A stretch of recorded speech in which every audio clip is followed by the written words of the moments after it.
let's rank every arc in Dragon Ball. So some background. A while ago I made a video where I compared Dragon Ball GT to Super. In that video, I go arc to arc and give each a rank out of 30 based on 3 separate categories, those being story, characters, and hype. In this video, I want to go through all of the arcs throughout the original manga and rank them on the same scale. However, there's an issue I need to address first. Some of the arcs from that original video had pretty high scores. Since we're now comparing them to the original manga arcs, the standards are much higher. As a result, we need to nerf the stats from the first video. So we're going to subtract a point from the story and character stats of all the Super and GT arcs. So with that out of the way, let's jump into the first arc of Dragon Ball. So how does the story of the first arc fare? Well, as you probably know, the first arc of the story is quite different from the rest of the series, being a gag manga instead of the action drama oriented story it would later develop into. That being said, the story is a lot of fun. Akira Toriyama is a pretty accomplished comedy writer, and his experience shows during this arc. Outside of the tone, the mystical vibes of the world are really interesting, and the concept of the Dragon Balls is a good driving force for the story. I'm thinking we give it a 7 for story. Now, where the first arc really shines is in its characters. Taking inspiration from the famous tale Journey to the West, our characters are based on the legendary Sun Wukong and his companions. Now, while the inspiration is clear, our Dragon Ball characters are actually very different from their Western counterparts, with someone like Bulma actually being quite crass and crude, in stark contrast to the Buddhist monk she's based on, while accompanied by characters like Oolong and Yamcha that make for some great comedic scenes. All of them are so memorable and interesting, and for that reason, I give this arc's characters a 9. Moving on to hype. While this stat works well for most of the Dragon Ball series, the series was still trying to find its footing during this arc. Due to that, hype wasn't really a priority. Where this arc lacks in hype, it fills the void with comedy, so I'm going to give it a technical 5, bringing this arc's total to 21.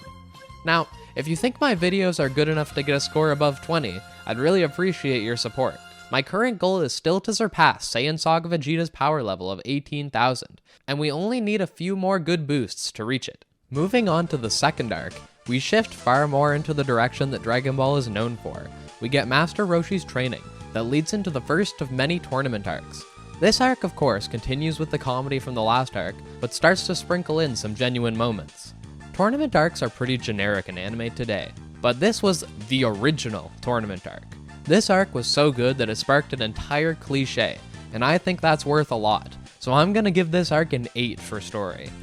Now, the heart of any tournament arc is its characters, and this one doesn't disappoint. Just like the first arc, this one highlights some really standout characters, like Master Roshi and Krillin. Master Roshi himself really carries this arc, somewhat being more of a protagonist than Goku. Despite his perverted exterior, he can be really genuine, moving the plot forward in a desire to help his students grow as people, and for that, I give it a 9 for character. So, how hype is this arc? Well, there's a reason people love tournament arcs. It's just a huge collection of hype moments. And while Dragon Ball will slowly transition from a gag manga into an action drama story, this arc takes place early on in that transition, so there's a good mix of comedy and hype. The big final fight between Goku and Roshi has a ton of turns and twists, and we get a return of the Super Monkey, followed by a moon-busting Kamehameha.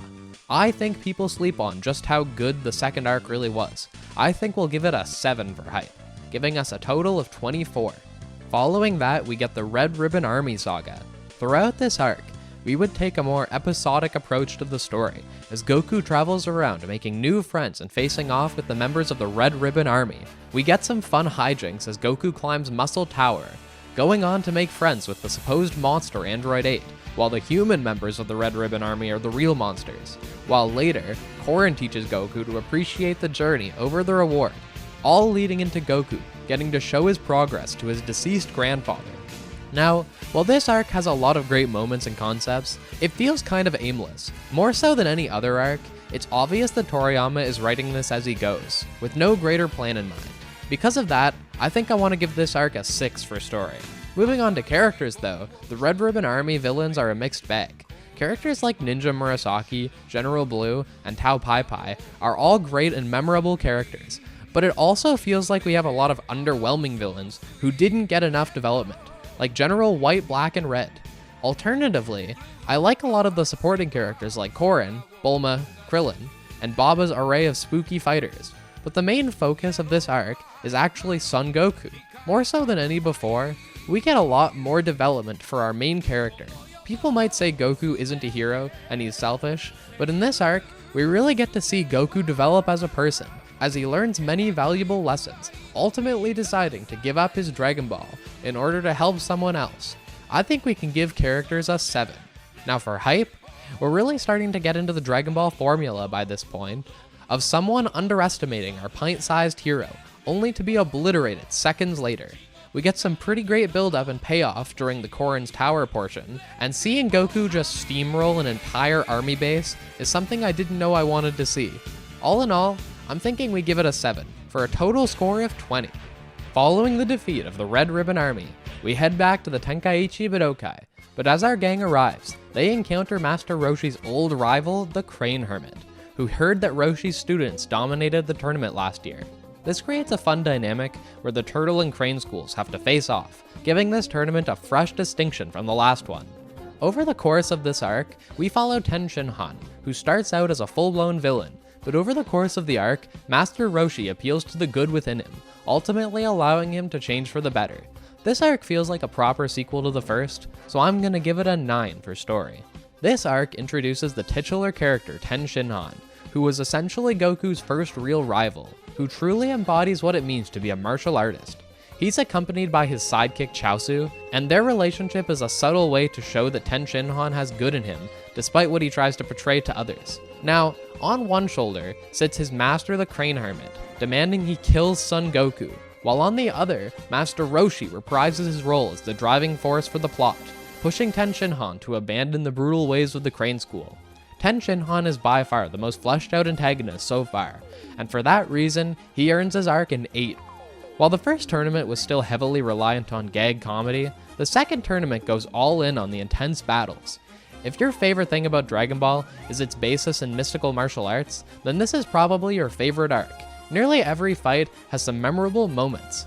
I think a really effective part of this arc is how Ten Shinhan assumed Yamcha was the strongest member of the Turtle School, but as the tournament goes on, he slowly realizes what a monster Goku is, leading into their match. The tournaments in Dragon Ball only get better and better, and for that reason, I give it another 8, bringing it to a respectable total score of 25. After the second tournament, we head straight into the Demon King Piccolo arc. This arc really establishes the formula that would go on to make up nearly every arc going forward, of a villain too powerful for our heroes to beat. As the story progresses, our heroes struggle to find a way to overcome Piccolo as he mercilessly kills off several fan-favorite characters, all leading to an eventual clash where it takes everything Goku has to surpass him.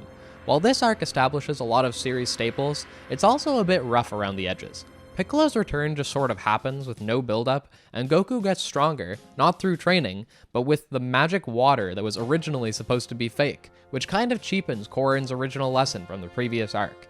Ironically, filler improves this scene a lot, as it adds a mini quest that Goku has to do to reach the water, which makes the eventual power-up feel a lot more earned. But purely on the merits of the original manga plot, it has some problems, but also some strengths too. So, I'll give it a 6 for story. Now, despite its shortcomings story-wise, it does a lot of great things with its characters. We spend most of our time following Goku in his journey for vengeance against King Piccolo, as he does everything in his power to take him out. Similarly, Master Roshi does everything in his power to seal Piccolo himself, not wanting to risk the next generation, but to no avail. King Piccolo as a character is our first deep dive into someone who's just rotten to the core, but he has a certain swagger that I can't help but find appealing. I can appreciate someone who's just evil and owns it. I'll give characters a 7. While the fights before this were awesome, there's a certain element of dread that King Piccolo introduces to the series that would only gain prominence as the story went on. Dread adds a lot of tension to the story, and as a result, seeing our heroes overcome said threat is all the more hype. Goku's big fight with Piccolo is actually a really even fight, so for most of said fight, it could go either way. Finally, near the end, despite having nearly all of his limbs disabled. With only a single arm, he's able to unleash the full power of the Ozaru and narrowly defeat Piccolo. All in all, it's pretty hype, so I'll give it an 8, bringing the King Piccolo arc to a score of 21, taking us into the 23rd tournament. This arc really is the tournament to end them all. Nearly every fight within is a complete banger. We get the conclusion to Ten Shinhan's arc with Mecha Tao that leads into his big fight with Goku. Meanwhile, I love the tension between Goku and Piccolo throughout this arc, leading into Kami showing up himself. Originally not believing in Goku, holding a certain level of cynicism, but as the arc progresses, Goku is able to teach his master a lesson about perseverance, finally taking the win on his 3rd attempt. The end of Dragon Ball gets a 9 for story. This arc does right with all of its major characters. Ten Shinhan gets to show off his character growth since leaving the Crane School against his previously believed dead mentor, while we also get a last swan song for Krillin and Yamcha, who both put up an admirable performance.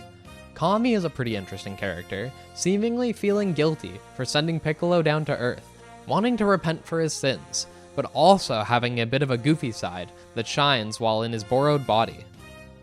And most importantly, it's worth noting that this arc is where Goku really gains his appreciation for life, that he would hold for the rest of the series. He doesn't want to see Kami sacrifice himself for the greater good, nor even want to see the evil Piccolo die, preferring to give him a chance to grow as a person. Even if Goku is partially motivated by selfish reasons, I think that's quite human of him. This arc that sends off a lot of Dragon Ball's major characters gets a 10. Now, this arc really gets hype, starting with the way that Ten Shinhan brutally embarrasses Mecha Tao into his match with Goku. You know how often people reference that scene where Rock Lee from Naruto took his training weights off? Well, he copied that from Goku in this match. During this arc, you can just tell that we've reached a new level of power. Just looking at the size of our character's energy attacks tells you everything you need to know. Goku's final fight with Piccolo is brutal.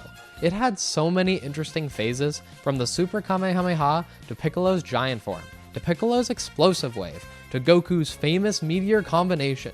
I'm pretty sure this is the longest one-on-one fight in the series, and it might just be the best. Goku fights tooth and nail till he can barely move, finally taking the win. I give this arc's hype a 9, for a total of 28. So adding Dragon Ball to our Super and GT rankings puts the Red Ribbon Army arc at a 20, followed by the first arc at 21. Next to it is the King Piccolo arc at 21 as well, and 3 points higher than that is the first tournament at 24. One tournament later we jump a point to 25, and after that we jump up quite a bit to the third tournament at 28. So altogether, the average score for the first half of Dragon Ball would be 23.1. Compared to GT's average of 20.5 and Super's average of 19.6, it's quite a bit above its younger brothers. But we'll have to see how the family's golden child does next time. Till then, I hope you have a great day, and I'll see you next time.